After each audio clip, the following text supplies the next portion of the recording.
প্রতিটি মানব সন্তান বাচ্চা আল্লাহকে মানার পুরা যোগ্যতা নিয়েই ভূমিষ্ঠ হয়, কিন্তু মা বাবা ইহুদি বানিয়ে দেয়, খ্রিস্টান বানায় দেয়, অগ্নিপূজক বানিয়ে দেয়। নবীজি বলছে পিতা মাতা বাচ্চাটাকে বেঈমান বানায় দেয়, বেঈমান মুশরিক বানায় দেয়। বাচ্চা তখন আর নিয়ন্ত্রণ করতে পারে না। আফসোসের বিষয়। অথচ একজন মুসলিম মা বাবার প্রথমেই শেখা উচিত ছিল যে আমার সন্তানের জীবন গঠনে আমার দায়িত্বটা কি, কিভাবে সন্তানকে গড়তে হয়। টেলিভিশন থেকে শেখে, আল্লাহর কোরআন থেকে শেখার প্রয়োজন নেই। টেলিভিশন থেকে শিখছে। টেলিভিশনের মহিলা বলছে 2 বার ব্রাশ করতে, লাইফবয় সাবান লাগাইতে, কাজে এইটাই সঠিক। টেলিভিশনের ওই বেটি বলছে। অথচ এই ব্যাপারে আল্লাহর কোরআন বা রাসূলুল্লাহ সাল্লাল্লাহু আলাইহি সাল্লাম তিনি কি বলছেন এটা জানারও প্রয়োজন, জানারও প্রয়োজন। ইসলাম একটা বাচ্চার একেবারে শুরু থেকে খেয়াল রাখছে, এত সুন্দরভাবে সাজানো আছে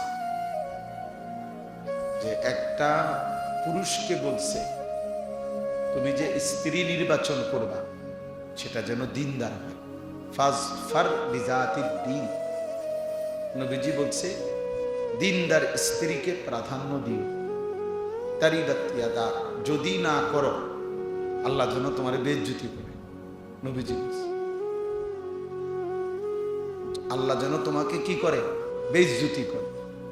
নবীজি এই কথাটা বলছে যদি দিনদারি, দিনকে প্রাধান্য না দাও। কেন? তাফসীরের মধ্যে হাদিসের ব্যাখ্যায় আছে এর একটা অন্যতম কারণ হলো এটা শুধু এই নারী আমার স্ত্রী না, এ আমার আগত সন্তানের কি মা। তাহলে তার চরিত্রের উপরে, তার আখলাকের উপরে আমার আগামী বংশ, আগামী জেনারেশন, আমার আগামী সন্তানের ভবিষ্যৎ, এইটাই যদি বাজারে ঘুরুন না হয়, মানুষের বেড়ে দেখা না হয়, তো এর ঘর থেকে, এর গর্ভ থেকে, গোবর থেকে তো দুর্গন্ধই ছড়াবে, এখান থেকে সুঘ্রাণ আসবে করতে। তো যে নারী বেহায়া, বেপর্দা, যে নারী নিজেকে দেখানো বাইরে এটাই পছন্দ করে, গান, নাটক, সিনেমা, হিন্দি সিরিয়াল, টেলিভিশন, এটা নিয়েই যার জীবন কাটে, সময় কাটে, এই অপদার্থ মহিলার থেকে নেককার সন্তান কিভাবে হবে? কিভাবে হবে? তাইলে ইসলাম বাচ্চার জন্য, বাচ্চার মাকে পর্যন্ত খেয়াল রাখছে। আমার কাছে সুন্দর বই আছে কোরআন সুন্নাহর আলোকে প্যারেন্টিং, মানে পিতা মাতা কিভাবে একবারে জন্ম লগ্ন থেকে সন্তানকে গড়ে তুলবে, এটা ইসলামের আলোকে সুস্পষ্ট ব্যাখ্যা আছে। কতদিন দুধ খাওয়াবে, বাচ্চা প্রসবের পরে কি দায়িত্ব, এভাবে ভাঙ্গা ভাঙ্গা একবারে জন্মলগ্ন থেকেই ইসলামের সুনির্দিষ্ট দিক নির্দেশনা দেওয়া আছে। আমাদের মানসিকতা হলো কোরআন থেকে নেওয়া, আল্লাহর দ্বীন থেকে দিক নির্দেশনা নেওয়ার ইচ্ছা, আগ্রহ একদমই কম। টেলিভিশনে অত দেখা দেখ, এটা করতে দেখছি, এক বাসায় দেখছি দলিল, বুঝেন না? একটা কিছু দিগেবেন যে এটা আপনি ঘরে রাখছেন কেন, ওই দেখলেন এটা খুব, এক বাসায় দেখে একদিন বেড়াইতে গেছিলাম এক বাসায়, সেখানে এটা দেখে খুব ভালো লাগছে, এই জন্য এটা কিনছি। এটা বুঝি কত হবে? আপনি এক বাসায় দেখছি, আরেক বাচ্চারে দেখছি, আরেকজনের মধ্যে দেখছি। এই মানুষকে ওইখানে দেখছে, সেখানে দেখছে, টেলিভিশনে দেখছে, নাটকে দেখছে, সিনেমায় দেখছে, অভিনয়, অথচ নাটক, সিনেমা, এরা নিজেরাই এটাকে বলে অভিনয়। অভিনয় যে ধোঁকা, এটা তো এই শব্দটারই অর্থ। অভিনয় তো আসল না, এটা তো হলো অভিনয়, মানে ধোঁকা। এটা বাস্তবতা না, বরং অভিনয়। তো এইটা বাস্তবতা হবে কেন? বাস্তবতা হলো মানুষের আল্লাহ তাআলা যে দিক নির্দেশনা দিয়েছেন, সে কোরআন সুন্নাহ, সর্বক্ষেত্রে বিবাহর সময় যদি জেনে নিত যে বিবাহ কাকে বলে আর তালাক কাকে বলে, স্ত্রীকে প্রথম দিন থেকে কিভাবে চালাইতে হয়, কিভাবে সংসার করতে হয়, এটুকু যদি জানতো, তো লাখ লাখ তালাকের ঘটনা হতো। কিন্তু না, আল্লাহ কতক্ষণ কোনো নিয়ম নাই, কানুন নাই, কতক্ষণ ফিটালাইছে, কতক্ষণ বাইরে গেল, অথবা রাগ উঠছে, 3 তালাক দিয়ে দিছে, দিয়া মায়েরা ধরে চলে গেছে। শেষে 3 দিন পরে, 2 দিন পরে এখন আইসা বে বে করে কান্দে হুজুরদের কাছে। হুজুর, 2-3টা বাচ্চা ছোট ছোট, একবারে বেশি ফ্যাস হয়ে যাব, কি করা হুজুর? দেখেন না কোনোভাবে জোড়াতালি দিয়া মিলাই দেওয়া যায় না, নাহলে একবারে বেশি ঝামেলা। বেশি ঝামেলা হইব, আগে বোঝেন নাই, আগে ভাবেন নাই কেন?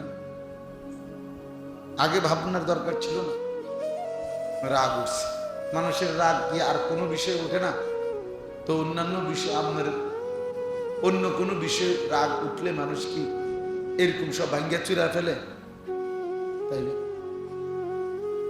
এই জন্য দিন শেখা দরকার, দিন শেখা দরকার।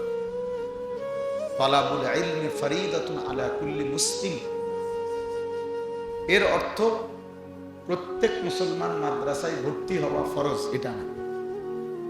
এই হাদিসের অর্থ কি এটা যে প্রত্যেক মুসলমানের জন্য মাদ্রাসায় ভর্তি হওয়া ফরজ? না না,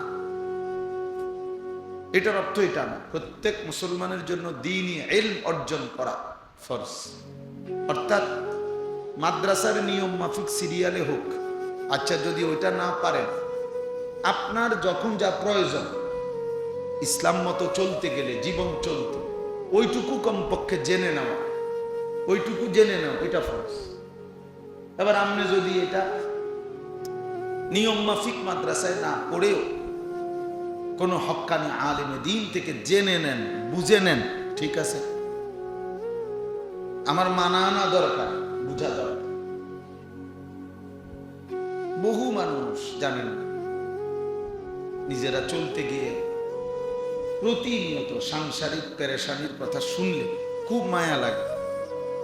এক এক মানুষ আপনাদের কাছে তো আর বলে না, আমগো কাছে তো বলে, চিঠি লেখে, কাগজ লিখে দেয়, কেউ মেসেজ দেয়, কেউ কথা বলতে চায়, সবাই তো খুঁজাও পায় না। কিন্তু এত আফসোস লাগে, আহারে বেচারা 25 বছর বিদেশ করছে, কমা বেচারার জীবনটা মানে একটা তুষের আগুনের মতো, কলিজাটা ভিতরে এমনি হয়তো উপরে আছে ভালো, কিন্তু সুখ বলতে কিছু, সব শেষ করছে। কিন্তু প্রকৃত অর্থে ভালোবাসা, আন্তরিকতা পায়, আন্তরিকতা পায়। অনেক লোক, আমরা তো এই হজ উমরার সফরে গেল প্রবাসীদেরকে দেখি, খুব আফসোস লাগে, মানে বেচারার এত কষ্ট, এই রক্ত পানি করা, ঘাম ছড়ানো, টাকা, বউ বাজারে বাজারে বউ, ফুলায় এক ওয়াক্ত নামাজ পড়ে না, হেতে সারাদিন মোবাইল টিপে, মানুষও না, জানোয়ারও না। তো তাহলে তো এই বেচারার এই 18 বছর বিদেশ করার, এই ঘাম ঝরানোর সার্থকতাটা কি? জি ফুটে যদি অমানুষ হয়, তা আমি বিল্ডিং দিয়ে করবো। কার বিল্ডিং কে চায়? কিত্তু চাই। বিল্ডিং কি আর একটা সাউন্ডের কিছু বলেন?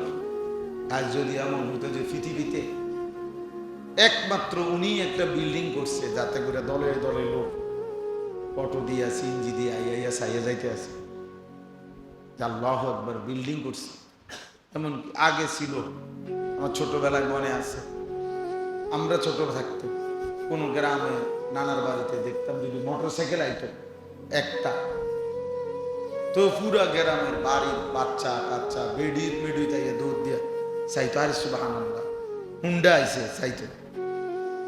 এখন কি সেটা আছে সময়? তাইলে এই খাট পালং সোফা ফার্নিচার এগুলো বাস্তবিক অর্থে খুব বেশি কিচ্ছু না। এগুলো কে দেখে? কাঠটা কিত্ত দেখবে, সোফা চেনে না এমন পাগল আছে। কিন্তু একটা রিক্সাওয়ালা ঠেলাওয়ালার ঘরে একটা ফ্রিজ আছে, ওয়ালটনের ফ্রিজ তো সবার ঘরে ঘরে আছে। তাইলে এগুলো যেগুলো নিত্য প্রয়োজনীয় জিনিস, এগুলো সবার ঘরেই এখন আছে। তাহলে এটা আহামরি কিচ্ছু না। আমার সন্তান, আমার স্ত্রী,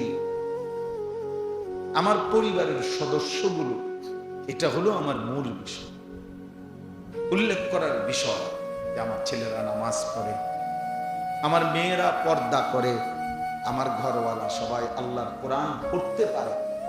এটা হলো সফলতা। এটা কিছু বলার মতো কথা। আমি আল্লাহর রহমতে আপনার দোয়ায় 2টা সোফা বানাইছি, দোয়া করেন। কিতা দোয়া করতেন? সোফা বানাইছে, আর মানুষের সব পুল বানাইছে, আমনে একটা সোফা বানাইছে। এইটার মধ্যে দোয়া করেন, একটা বিল্ডিং করছি, এটা দোয়ার কিতা আছে বলেন? এটা কিতা দোয়া করতো? যে দোয়া করেন সামনের সোমবারে ছাদ ডালাই। ছাদ ডালাই এবার দোয়া কি বলে? ছাদ ডালাই তো ছাদ ডালাই, এটা এবার দোয়া করতো কিতা? মানে খাস করে আমার কাছে মানে খাস করে হুজুর দোয়া করে কি খাস দোয়া মানে? মানে এমন ভাবে যেন ডালাই হয়, যেন সাফে নিচে পড়ে যায়, খাস ভাবে একদম যেন ছাদ ভাঙ্গা পড়ে, ছাদের লেগে খাস দোয়া করত। মোটরসাইকেলের জন্য মোটরসাইকেল কিনছে, এটা লেগে খাস করে দোয়া করত। আফসোসের বিষয়, কি জন্য দোয়া চাইবে মুসলমান সেটাও বুঝে। সন্তানের ঈমান, সন্তানের নামাজ, পরিবারের নামাজ, আখিরাত, মূল দোয়ার বিষয় তো হওয়ার কথা ছিল। এইটা কুরআনুল কারীমের মধ্যে আছে। ইব্রাহিম আলাইহিস সালাম আল্লাহ তাআলার কাছে দোয়া করছেন, রব্বি জাআলনি মুকিমাস সালাহ ওয়া মিন যুররিয়্যাতি। আল্লাহ আপনি আমাকে পূর্ণ নামাজি বানান এবং আমার সন্তানদেরকেও। তাহলে এই দোয়ার বিষয়, এটা দোয়ার বিষয়। ইব্রাহিম আলাইহিস সালাম দোয়া করছে, ওয়া মিন যুররিয়্যাতিনা উম্মাতাম মুসলিমাতাল লাক। আল্লাহ আপনি আমার বংশধরকে কিয়ামত পর্যন্ত উম্মতে মুসলিমা আপনার অনুগত হিসাবে কবুল করে নেন। এটা দোয়া বংশধরের জন্য। ইব্রাহিম আলাইহিস সালাম হযরত হাজেরা এবং ইসমাঈল ওনাদের দুইজনকে যখন মরুভূমিতে আল্লাহর ঘরের কাছে রেখে আসছেন, একাকী, কেউ নাই, ঘাস নাই, পানি নাই, মানুষ নাই, কিচ্ছু নাই, এরকম দুধু মরুভূমিতে যখন রেখে আসছেন, সেদিন তিনি দোয়া করছেন। কোরআন শরীফে আছে, রব্বানা লিয়ুকিমুস সালাহ। আল্লাহ আমার স্ত্রী সন্তান যেন নামাজ আদায় করে। কোন মুহূর্তে? যেই মুহূর্তে এক ফোঁটা পানি নাই, বিছানা নাই, মানুষ, তখনও উনি ফিকির করছেন যে আল্লাহ আমার সন্তান বিবি তারা যেন নামাজ পড়ে। ও বাত্তরকারী আল্লাহ, এগুলো আমি জানি। ওনার ইয়াকিন ছিল যারে আল্লাহ সৃষ্টি করছেন তারা যদি আল্লাহ হায়াত দেয় তো রিজিকও দিবে। যার হায়াত আছে তার কি আছে? এটা সোজা হিসাব, সোজা হিসাব। আর কোন মানুষে সব বেলা পেট ভরে ভাত খায়, তো কাজেই কম বেশ হইতেই পারে, কম বেশ হইতেই পারে। কেউই আপনার সব বেলা কি খায় না, পেট ভরা খায় না। তো কাজে হায়াত আছে তো রিজিকও আছে। ইন্নার রিজকা লা ইয়াতলুবুল আবদা কামা ইয়াতলুবু আজালা। নবী সাল্লাল্লাহু আলাইহি ওয়াসাল্লাম বলেন, নিশ্চয়ই কোন মানুষের মৃত্যু যেমন তাকে তালাশ করে আনে, রিজিকও তাকে সেভাবে তালাশ করে নেয়। আপনার রিজিকই আপনাকে খুঁজে নিবে, খুঁজে নিবে। আপনি ফিকির এত অস্থির হবার কিছু না। তাহলে আমাদের এটা বোঝা উচিত। আপনারাই বুঝেন, 10 জন হোক, 5 জন হোক, একজনই বুঝেন যে আমার আসলে কর্তব্য কি। কর্তব্য এই যে ছোট বাচ্চা মনে করে এই বাবার কাছে আমানত, আমানত। এক বাচ্চার হাসি সারা পৃথিবীর শ্রেষ্ঠ হাসি। কোনো বাবা কোনো মা যখন ছোট্ট মাসুম বাচ্চার হাসি দেখে, তো এক বাচ্চার হাসি সারা পৃথিবীর সব সুন্দরের চাইতে আমার কাছে মনে হয় কোটি গুণ বেশি সুন্দর। পবিত্র হাসি, গুণামুক্ত হাসি, গুণামুক্ত, কারণ সে মাসুম, সে নিষ্পাপ। তাহলে এই যাকে আল্লাহ তাআলা আমার হাতে দিছিলেন নিষ্পাপ, আমি তারে ধীরে ধীরে নষ্ট করে দেব। এটা আমানতের খেয়ানত হলো না? কথা বলেন, আমার জবাবদিহি করতে হবে না?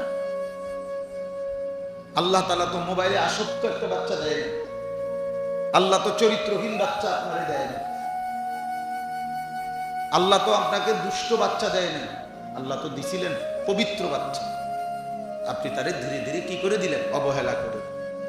সন্তানের জন্যই উপার্জনের এত ফিকির করে, কিন্তু সন্তানের আখলাকের ফিকির করেন। কি বোকা মানুষ উনি! কোন মানুষই কিন্তু শুধু নিজের জন্য উপার্জন করে না, মানে আমি আমার জন্য তো টাকা 3000 হইলেই সারে, 5000 টাকা হইলেই সারে।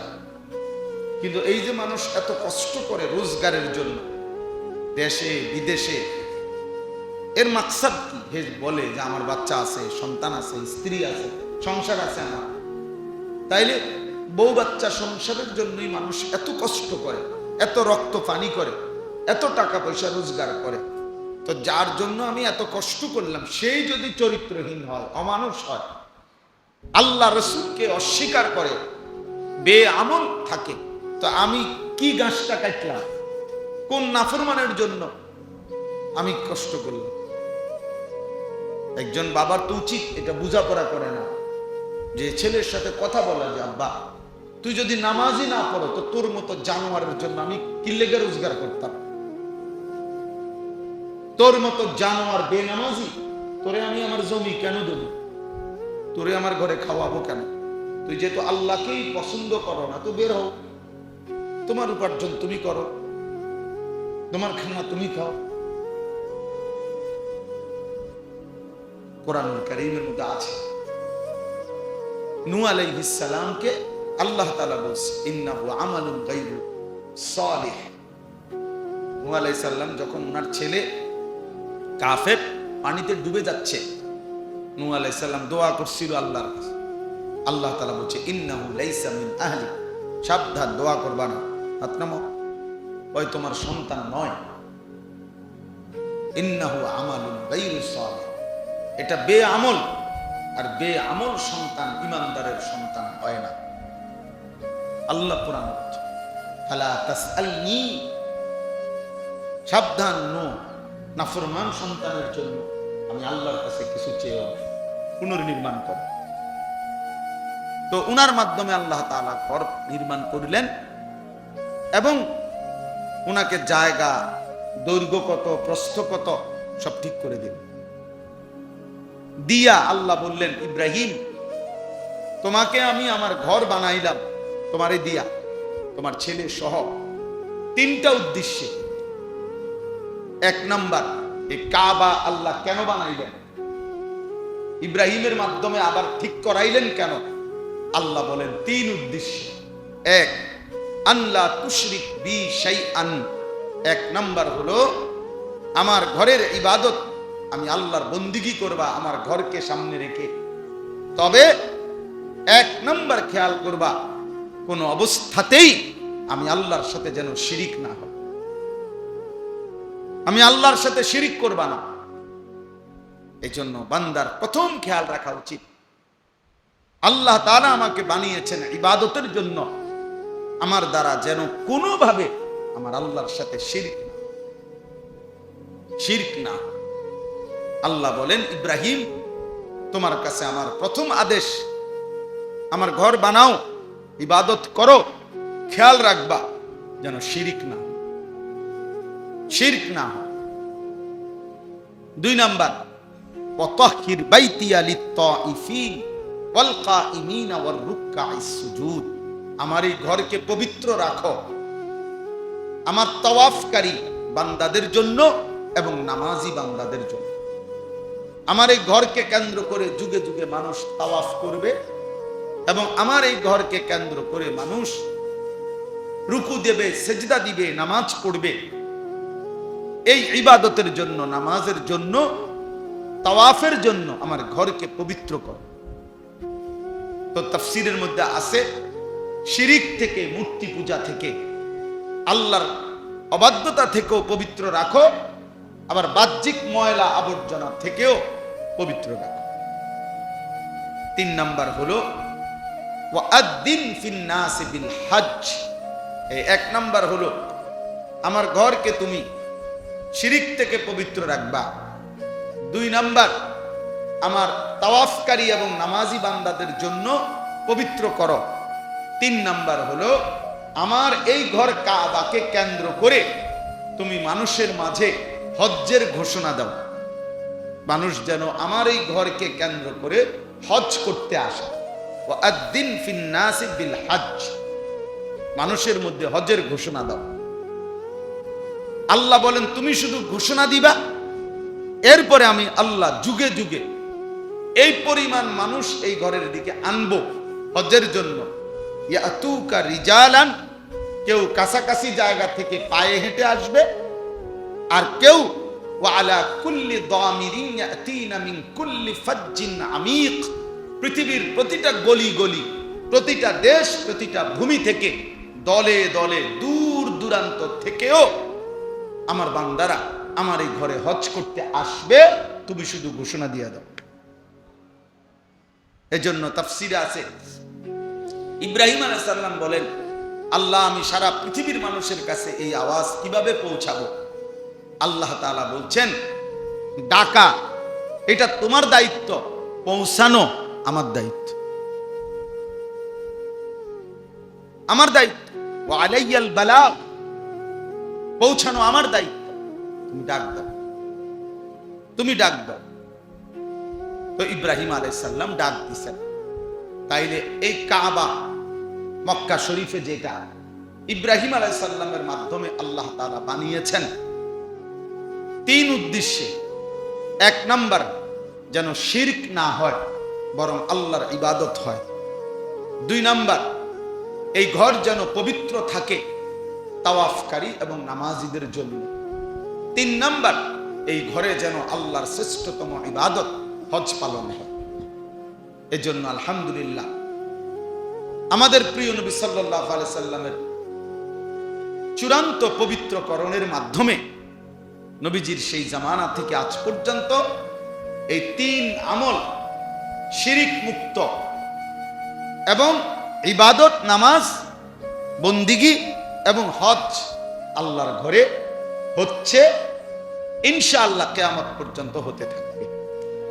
এই মুহূর্তেও আল্লাহর বান্দারা সারা পৃথিবী থেকে, আমাদের বাংলাদেশ থেকেও আলহামদুলিল্লাহ হাজী সাহেবরা ইতিমধ্যে গত 29 তারিখ থেকে পৌঁছে গেছে, যাচ্ছে প্রতিদিন। এখন প্রতিদিন ফ্লাইট হচ্ছে, আমাদেরও ফ্লাইট 28 তারিখ ইনশাআল্লাহ।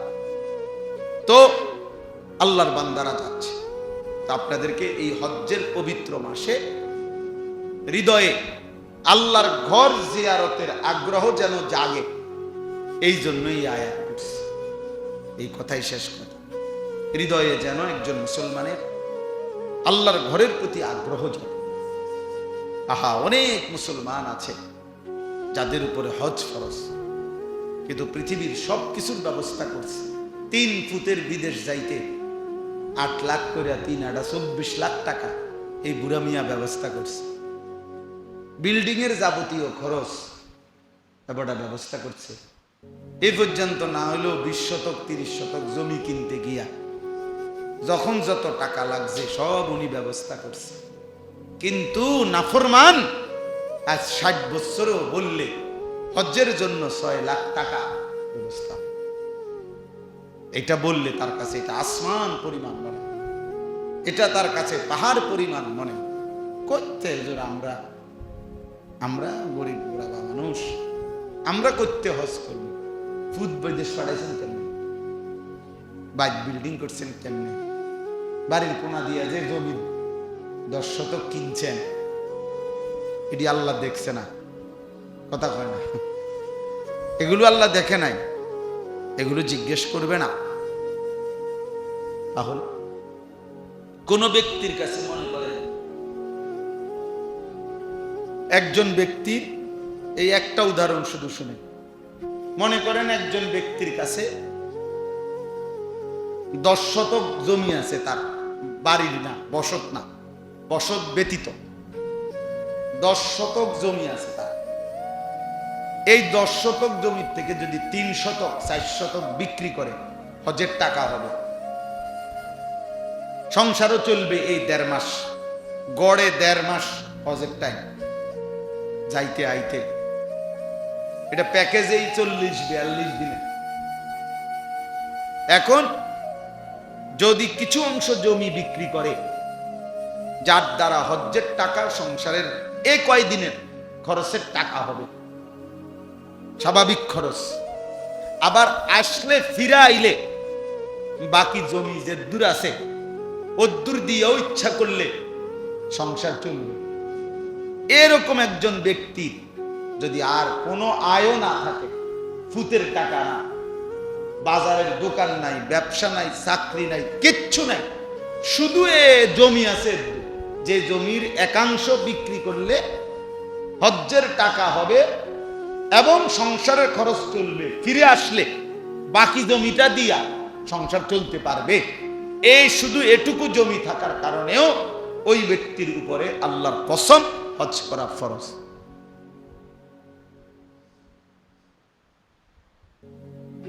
এবার সাসার চোখ বড় হয়ে গেছে, ওই চোমা খাইছে নাও, কি তো ঠিক না? চিন্তার বিষয় কিনা বলেন,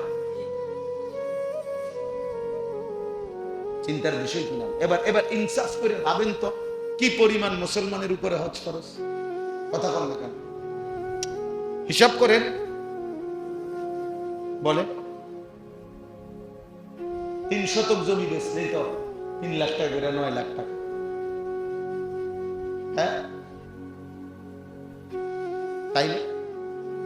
এই জন্য মনে রাখবেন, রাসূলুল্লাহ সাল্লাল্লাহু আলাইহি সাল্লাম বলেছেন, শেষ কথা হলো নবীজি বলছেন, যার উপরে হজ ফরজ হলো অথচ হজ না করে মরে গেল, আল্লাহর কসম নবী বলেন, আমি জানি না এটা হয়তো ইহুদি মরছে নয়তো খ্রিস্টান মরছে, ইমানদার মরে নাই।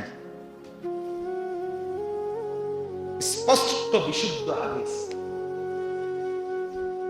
হয় এটা ইহুদি মরল নয় কি মরল, মানে বেঈমান, এই মরণ বেঈমানের মরণ,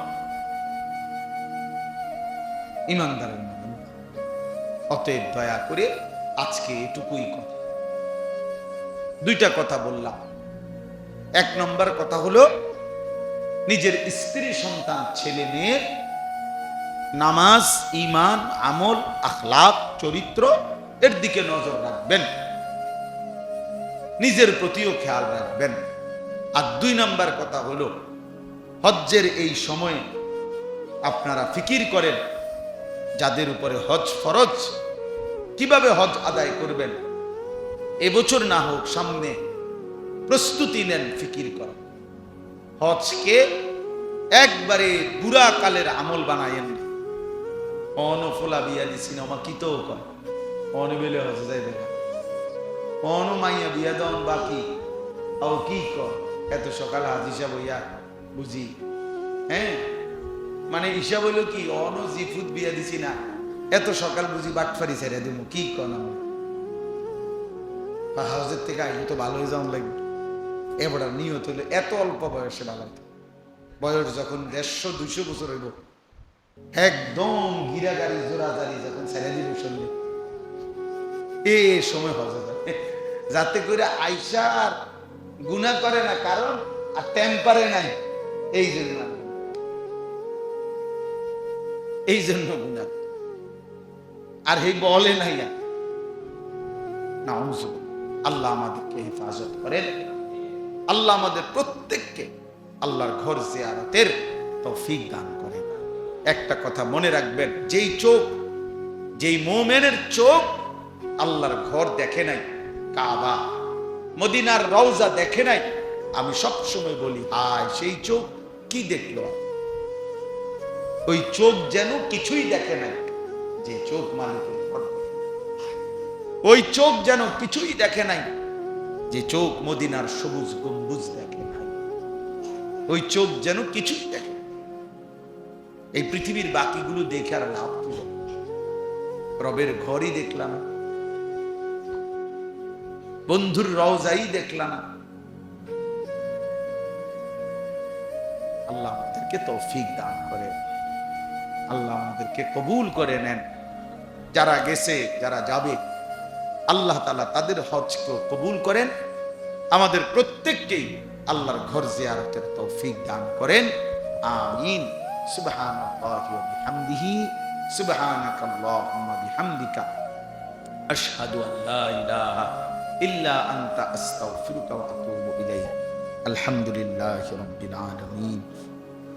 মাওলাই করিম আপনি মাফ করে দেন, রব্বে করিম আপনি মাফ করে দেন, আগামী জিন্দেগি সুন্দর করে দেন, ঈমান আমলের জীবন দান করেন, ঘর পরিবার স্ত্রী সন্তান নিয়ে নেক জীবন দান করেন, বিবি বাচ্চা প্রত্যেককে নেককার হিসাবে কবুল করেন, নামাজি বানিয়ে দেন, চরিত্রবান বানিয়ে দেন, উত্তম আখলাকওয়ালা বানিয়ে দেন, স্ত্রী কন্যাদেরকে বেহায়া বেপরদিগি থেকে হেফাজত করেন, সন্তানদেরকে 5 ওয়াক্ত নামাজি বানিয়ে দেন।